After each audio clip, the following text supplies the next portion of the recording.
Hey folks, Don here. On this episode of The Naturalist, I'm in my home state of Pennsylvania.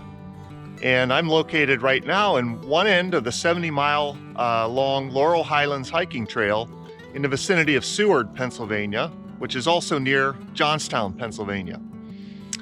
My goal today is to hike part of this trail up to the top of Laurel Ridge and overlook the Conemaugh River Gap, which is one of the deepest river gorges in the eastern U.S. So we're going to take a walk, see what highlights we see along the way, and I'll see you at the top.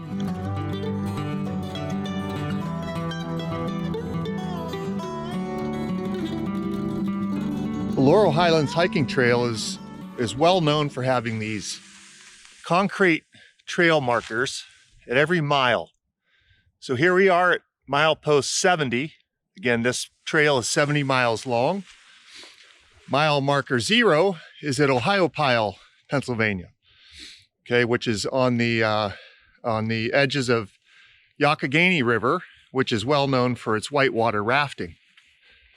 So I hiked through the years. I've hiked several portions of this trail. I'm not quite sure I've gotten every segment, but you know, as a Boy Scout back in my early days, this was a common place we would come to backpack. And I did my first overnight backpacking trip on this trail, on this very trail I'm on right now, when I was about 12 years old, probably. And so, well, presuming that campsite where we stopped is still here, we'll take a look at that once we get near. That's near to the top of the ridge. I'm just at our starting point. There's some signage to tell you a little bit about the trail in this area. We're in what's called the Laurel Highlands of Pennsylvania, and that's dominated by Laurel Ridge. These ridges that in part of the Ridge and Valley province run roughly northeast to southwest across Pennsylvania. And there are a number of river gaps that cut through this ridge that are really interesting, and that's where we are today to look at. And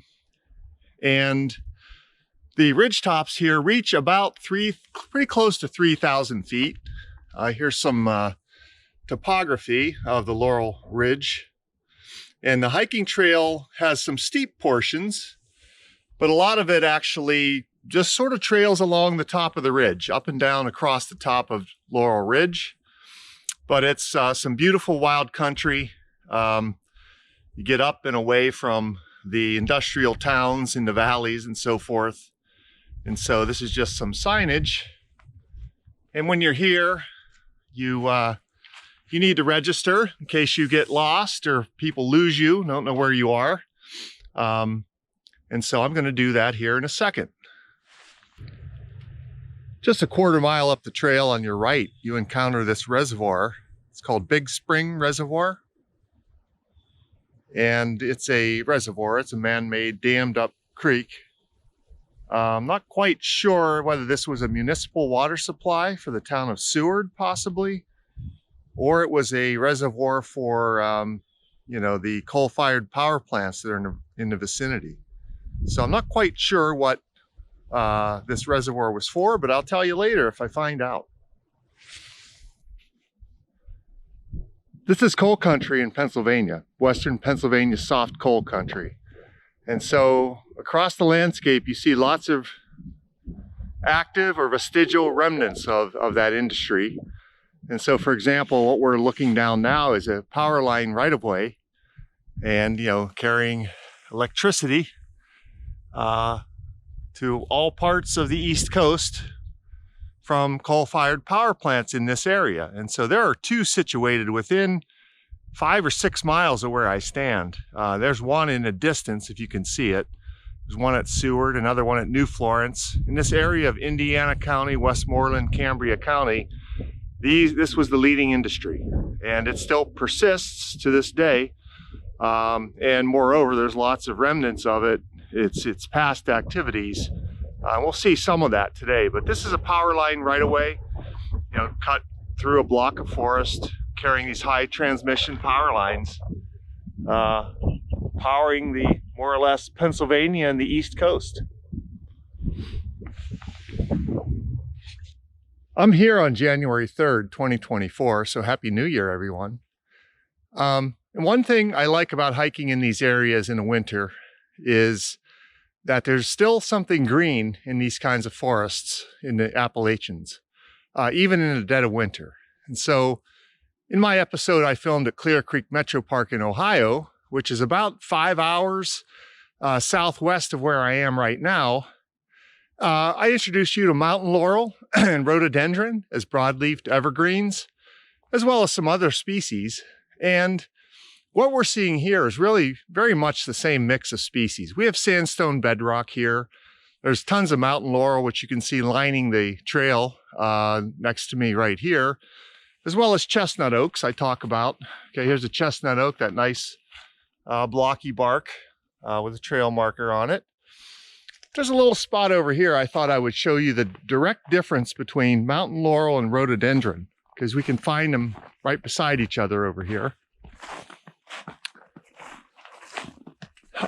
If you watched that episode, you noticed how I called rhododendron just a big version of mountain laurel. So here's mountain laurel. It's Conemaugh latifolia, evergreen shrub, kind of a shreddy, dark brown, purplish bark.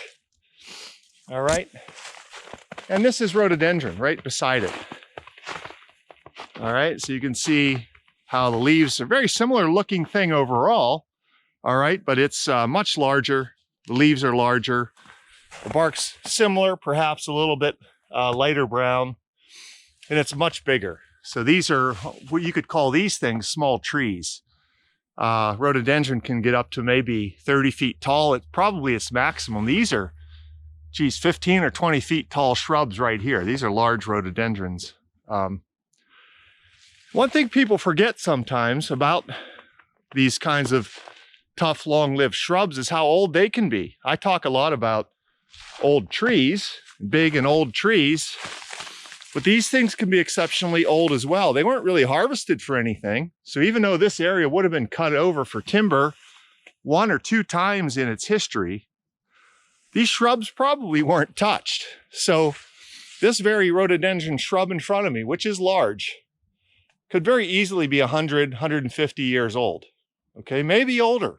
I don't know. I don't know the research on the ages of these, but that's conceptually possible. That these are, you're looking at an old growth tree in front of me, even though it's only a 20-foot tall organism. Okay, now we're going to look for some other places along the trail where these rhododendrons form basically tunnels that surround the trail, which you can kind of see out here with the mountain laurels, but because they're smaller, it's a little less dramatic. But this is a spot where both of these exist. Generally, rhododendrons are in your moister soils, down lower. Mountain laurels are higher and drier and smaller for that matter. Okay.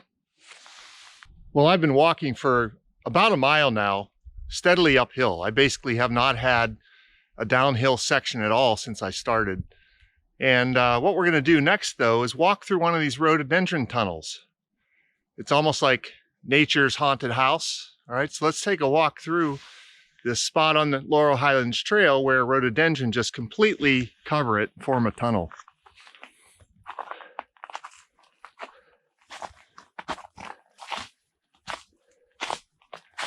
Kind of fun. I said earlier that rhododendrons were not cut when big timber harvests were happening, and that's true. But there is one thing that rhododendrons would have been used for. And as I said, these shrubs can be really old, even though they're relatively small. Look at how dense this is. There's a whole valley right in front of me I can't even see because we're inside this rhododendron tunnel. But this hard, slow-growing wood, very dense, was used to make pipes, wooden pipes, smoking pipes. So I don't know if I've ever seen one, but that'd be kind of cool to either acquire or make. Maybe I'll do that in an episode. You never know. So we got a little bit to go here. There's some sandstone boulders exposed here, kind of on the edge of the Conemaugh River Gap. And as soon as we get up and at some vistas, we'll talk more about that. Many people who've posted pictures or media about this trail and this hike have taken pictures of this very stone with this iron rod basically inserted in it. And no one seems to know what it's for, what it was here for. And frankly, I don't know either. Okay, but I'm going to name it Excalibur. And I'm going to try to pull this iron pipe out of this rock and see what happens. And if I manage to do it, I'll let you know. Well, folks, perhaps you can see that I didn't succeed. And I'm just going to sit here and take a break with Excalibur for a minute. I've continued this steady ascent up this trail. I've gone, like I said, a mile or more. I don't know how far exactly. But it's a cool day. It's maybe 33, 34 degrees today. You can see that there's snow on the ground, but I'm sweating. So I'm going to take a little break here and be back with you in just a sec. I'm stopping here to show you what I believe to be bobcat tracks. So at this spot on this mountain, we're too far away for this to be a domestic cat. What we have here in these prints, you can see in front of me, are prints with 4 toes shown, a soft pad in the center. You can't see any claws, and they're about 1.5 to 2 inches in diameter. And that to me looks a lot like bobcat track. They're not dog or fox or coyote, because for one, those would show claws generally at this size. And that, I believe, is a bobcat track. As I walk through another rhododendron tunnel here, I should talk a little bit more about bobcats, because I can see the cat walked along this trail for parts of it. This is ideal bobcat habitat. Heavily wooded areas, lots of rock outcroppings, prey to hunt. This is ideal bobcat territory. And bobcats have made a real comeback in Pennsylvania, and they're making a big comeback in Ohio, where I do most of my episodes. But the legacy and the history of bobcats in this area are reflected in lots of the names of the school mascots around here. So I went to school in Homer Center, at Homer Center. We were the Wildcats. Okay, we basically named after a bobcat. And our big rival down the road were the Bobcats, the Blairsville Bobcats. All right, so you can find these kind of names all throughout the Appalachian Mountains named in honor of bobcats. So it's really nice to see those things make a comeback. While we're on the subject of tracks, these are turkey tracks. So you can see there are 3-toed stance, pace. See how they drag their toe as they walk in the snow a little bit. All right, they walked right along the little edge of this little rock outcropping. And I see the bobcat tracks all throughout this area. So it's quite possible that down in here somewhere that bobcat has a den. And it's just the ideal spot for a bobcat. I hope I see one today. That'd be pretty awesome to catch that on camera. Let's hope. So here I am. I basically reached the top of the ridge, more or less. And this is one of the best overlooks of the Conemaugh River Gap behind me. It's at another one of those power line right-of-ways, so that's kind of unfortunate, but that right-of-way has opened up a gap in the forest to enable you to see out there. So let's talk a little bit about the Conemaugh River Gap. All right, so from the top of these ridges that you see in front of me, you know, these approach 2,800, 2,900 feet in this vicinity. The highest point on Laurel Ridge is around 3,000 feet south of here. And to the valley floor below, you're talking 1,000, 1,200 feet. The Conemaugh River is You can't see it from here, okay? It's down the bottom of the valley. It's very steep out in front of us there. You can't tell probably from the video, but it's basically a massive steep walled gorge around 1,550 feet deep. So that's considered to be one of the top 2 deepest gorges in the eastern US, east of the Mississippi. Not that many people know about this spot, okay? Just to the east of your view is the town of Johnstown, PA, the site of the Great Johnstown Flood, which we'll talk more about eventually. And again, this river flows basically northwest, and joins the Laurel Highlands Creek, forming the Kiski River, the Kiskiminetus River, which then dumps into the Allegheny River, okay, north of Pittsburgh. So this river, in 2 spots at least, cuts directly perpendicularly across a ridge. Okay, in this case, it's cutting across Laurel Ridge, and then farther west of here, it cuts across Chestnut Ridge. And there's always a question about how does a river do that? How does it cut straight across a ridge this tall? And the whole idea, at least the leading hypothesis is the river was here before the mountains were here. Okay, so these rocks, these sandstones you see exposed here, these are 360 million years old. And the idea is that the river was here first, and the mountains slowly got uplifted. Of course, that wasn't an immediate event. It's a slow event, and the river slowly eroded through the ridge as it was rising. So the river more or less remained in place while the mountains rose, but it continued to cut a swath through that mountain as it rose and stayed in place, more or less.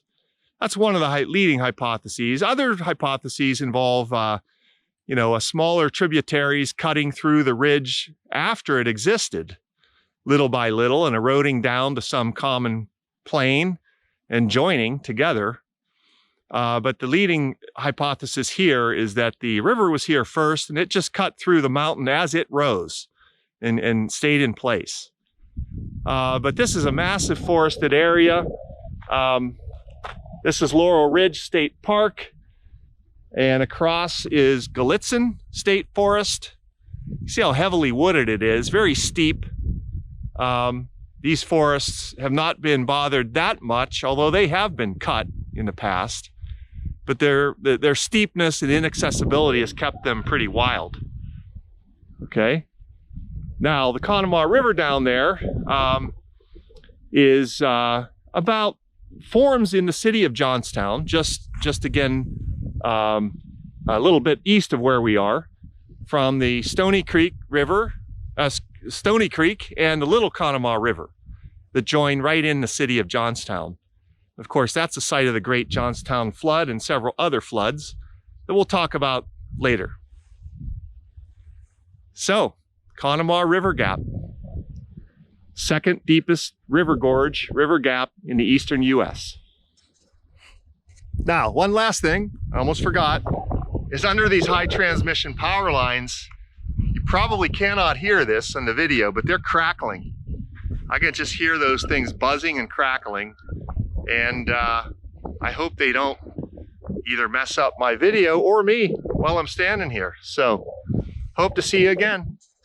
If we look in the western direction, my back is now to the Conemaugh River Gorge. To the other side of Laurel Ridge, you can see one of those coal-fired power plants in the valley.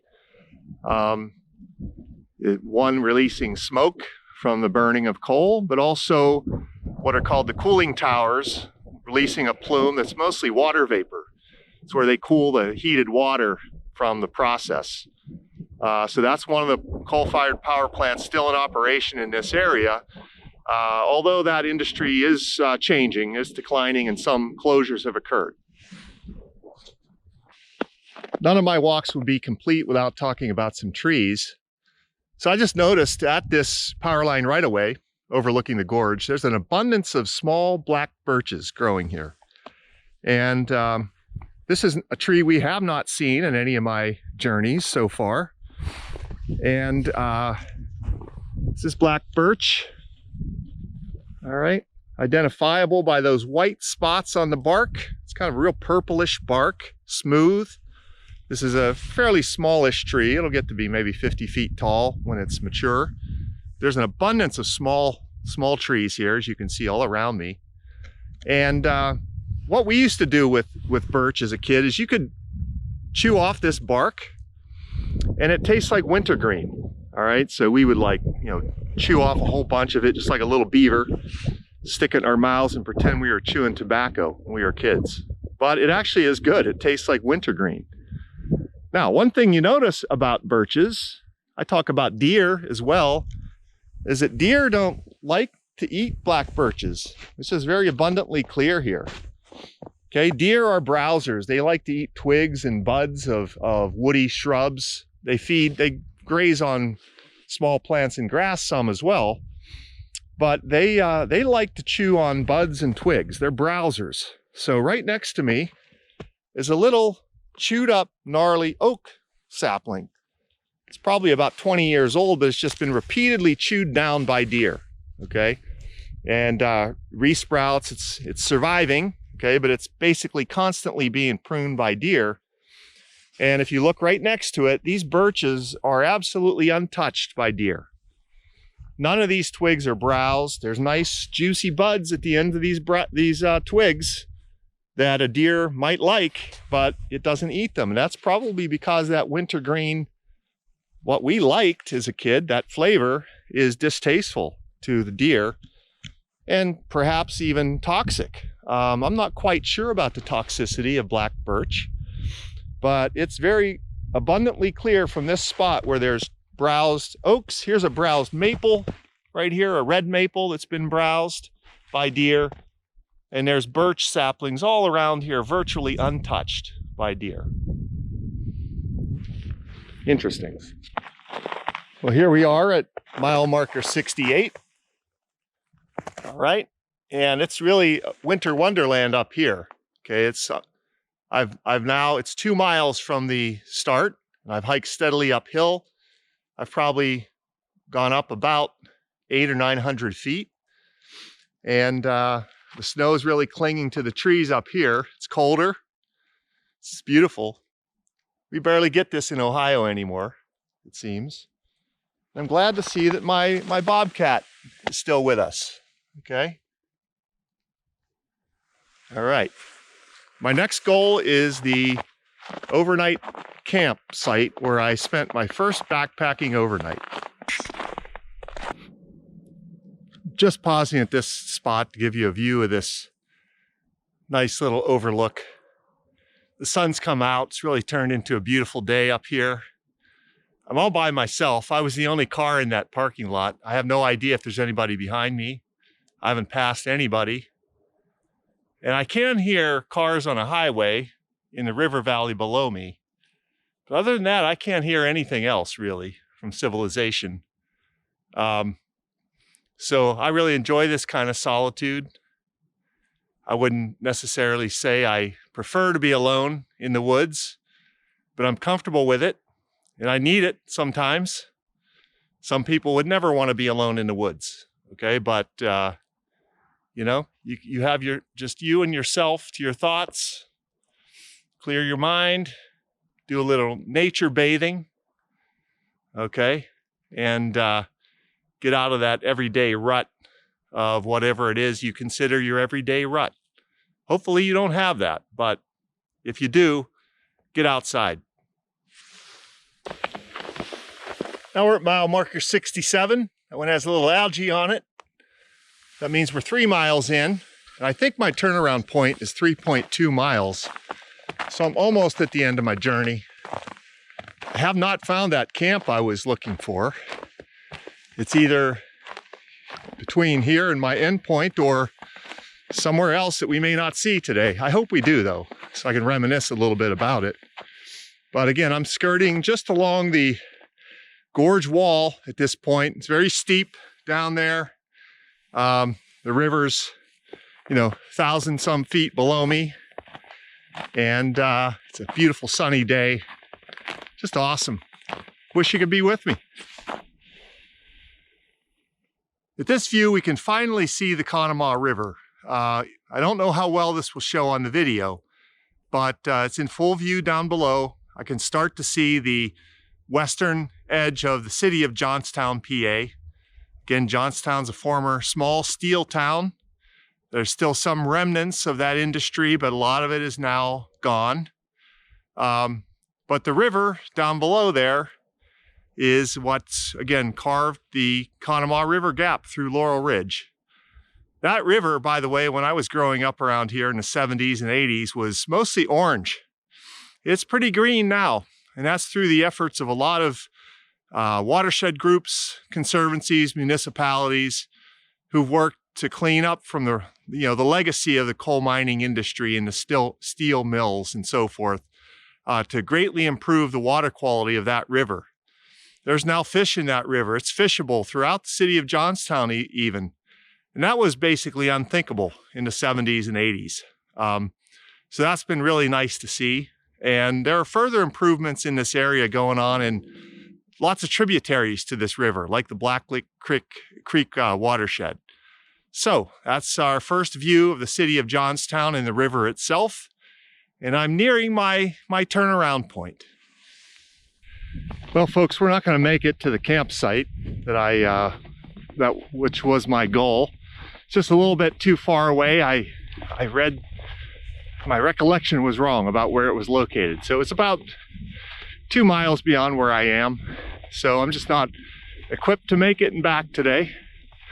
But I am at my turnaround point, and this is an eastern, kind of starting to look over the eastern side of Laurel Ridge. I'm at a little point. It's been cleared out.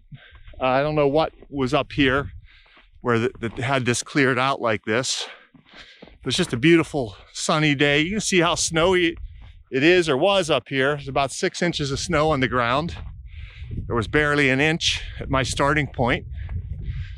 There's a few spruce trees up here that make it appear to be alpine, but these are non-native trees. This is a Colorado blue spruce in front of me, but it looks appropriate up here. Okay, this tree is not native to Pennsylvania. It's planted all over the place. So let's just walk a little bit for this last segment. I think I intend after this to just walk back about 3.5 miles downhill the whole way is the one nice thing. But let's see if we get a view out here. This walking's gotten a little harder through this heavier snow, but it sure is beautiful. I can't hear a thing from civilization in this spot. And sun came out, nice blue sky, and just a beautiful spot. This field is, again, I don't know why this was cleared out like this at some point. It might have been a gas well or something here.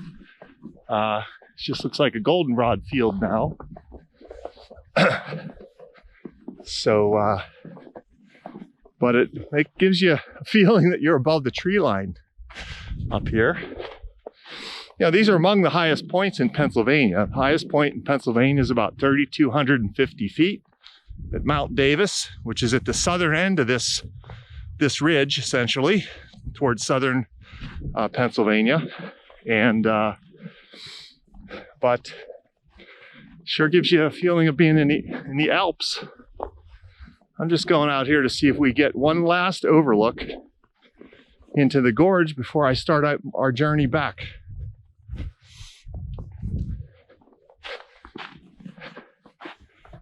I've been seeing, in addition to those bobcat tracks, I've been seeing fox tracks quite a bit, and some other tracks I could not identify. Be nice to see bear tracks, but this is a season where bears start to hibernate, find a shelter to stay in for a while.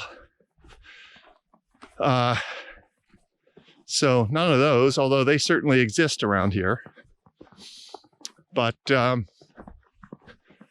see if we can get an overlook here. We're toward the edge of the gorge now. I guess I'll walk this way into the woods a little bit. I know this little trail links back to the trail down below. But it's nice.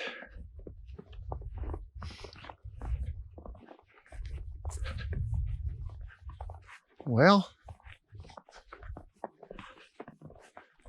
yeah, I guess. I guess we're going to conclude in a little wooded overlook of the gorge, pretty well occluded. But in any case, we made it. The foxes and the bobcats and certainly coyotes made it along with me. A few deer, a turkey, this turkey. So with that, I'm going to sign off. Say thanks for joining me today on this walk on the Laurel Highlands Trail overlooking the Conemaugh River Gap in Pennsylvania. So I'll see you next time. Bye-bye.